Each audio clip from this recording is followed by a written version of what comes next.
Tiffaine. Et ce matin, son défi, c'est d'essayer de nous faire prendre le large en retrouvant la nature. Quel est votre secret, Tiffaine ? Eh bien, je vous ai trouvé plein de livres qui parlent de vacances au vert.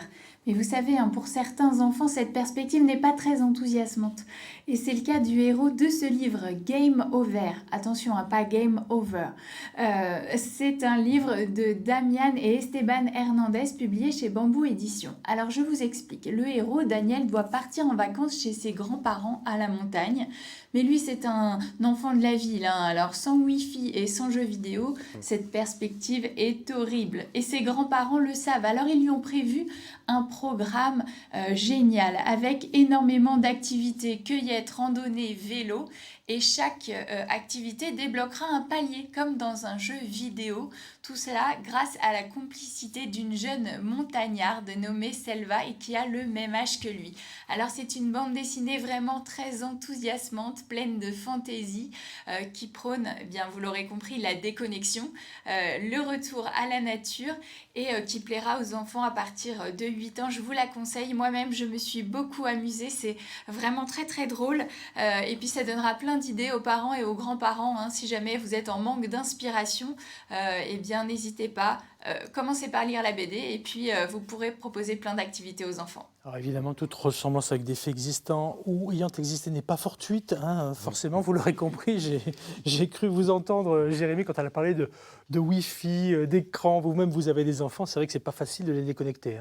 Pas facile de les déconnecter, mais moi j'ai l'avantage de vivre à la campagne, donc ils aiment aussi faire du cerf-volant, du vélo et même s'amuser dans le jardin. Mais c'est vrai que les écrans, l'impression qu'ils ont été greffés avec, en fait, c'est impressionnant. Et puis s'occuper de vos chiens et de la portée que vient d'avoir votre chienne quand même. Et oui, 7 chiots quand même, faut s'en occuper. Félicitations.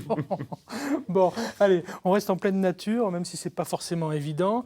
C'est ce qu'on va découvrir et c'est ce que va découvrir aussi Watt, qui est une fée des villes. Ah, dites donc. La fée des villes, vous connaissez la fée des villes, vous ? Non. Je connais la fée pas chier, le matin, je l'utilise souvent, celle-là, quand on m'embête un petit peu, et parfois ça peut arriver.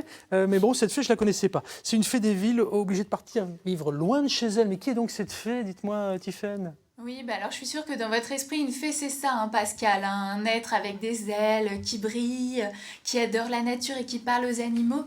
Eh bien, pas du tout. L'héroïne de Cazenave, William et Jacques Maire, les auteurs phares de Bambou, c'est une fée du bitume, qui déteste la nature et qui aime la pollution et les magasins. Mais un jour, elle perd ses ailes et elle se retrouve projetée dans la forêt à devoir venir en aide au peuple enchanté avec un troll des égouts. Oui, ça donne tout de suite une idée de l'univers. Alors, évidemment, c'est très farfelu, c'est assez drôle, c'est plein de rebondissements. Dans cette BD, les fées sont mal élevées et impertinentes et les enfants sont des sales gosses. Donc, ça plaira aux adolescents, autant vous le dire. Les 2 tomes sont déjà sortis, donc l'histoire est bouclée. C'est pas mal pour l'été. Ça permet d'emmener ça dans sa valise, de passer du bon temps. Et évidemment, vous vous en doutez, le message est pour la protection de l'environnement, parce que ferait une fée des villes sans fée des champs ? C'est pas mal ça. Bon, moi j'ai bien noté la troll des égouts et les sales gosses. Bon, nous sommes nombreux à vouloir aller aussi au calme, dans la verdure, au silence, y compris aussi nos propres enfants, parfois qui ont besoin de se déconnecter. Vous le disiez fort justement, Jérémy. Ça tombe bien parce que là vous avez un livre qui est publié aux éditions La Joie de lire, ça veut tout dire. Oui, alors vous le voyez, déjà, la couverture donne tout de suite une idée. Gabriel, lui, c'est un petit garçon qui n'attend qu'une chose le vendredi soir, c'est que la sonnerie retentisse.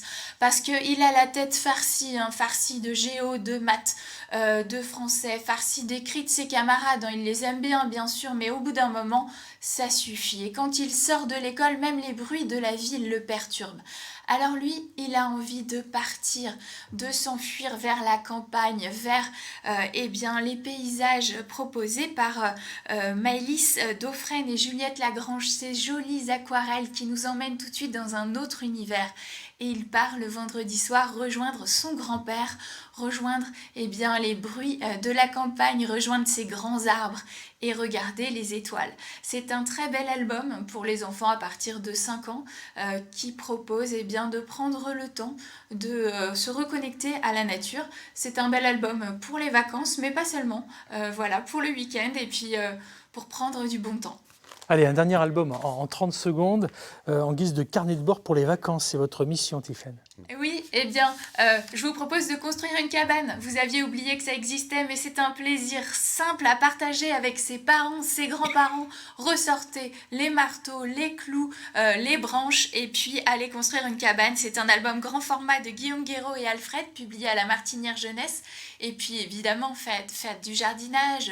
Profitez-en, mettez les mains dans la terre. Vous verrez, ça fera rêver les enfants. Ce sera leur univers, leur repère, un bon moyen de s'autonomiser. Et si vous ne pouvez pas faire une cabane à l'extérieur, eh bien la tente dans le salon, ça marche aussi, avec un bel album pour développer son imagination. J'adore, super. Ça doit être un joyeux beans chez vous, la tente dans le salon avec les enfants. Hein. Oui, c'est régulier la tente dans le salon. Ça sent le vécu. Très très bien. En tout cas, bravo et merci. La sélection livre à partager ensemble régulièrement sur France 3 et sur les réseaux sociaux. Je sais que vous postez régulièrement aussi ces petits moments que nous partageons. On partagera d'autres moments dès la rentrée avec un nouveau cartable et de jolies surprises à l'intérieur. Je vous fais confiance, Tiffaine. Ah oui, évidemment, je continue, je reviendrai. Ah ben c'est super.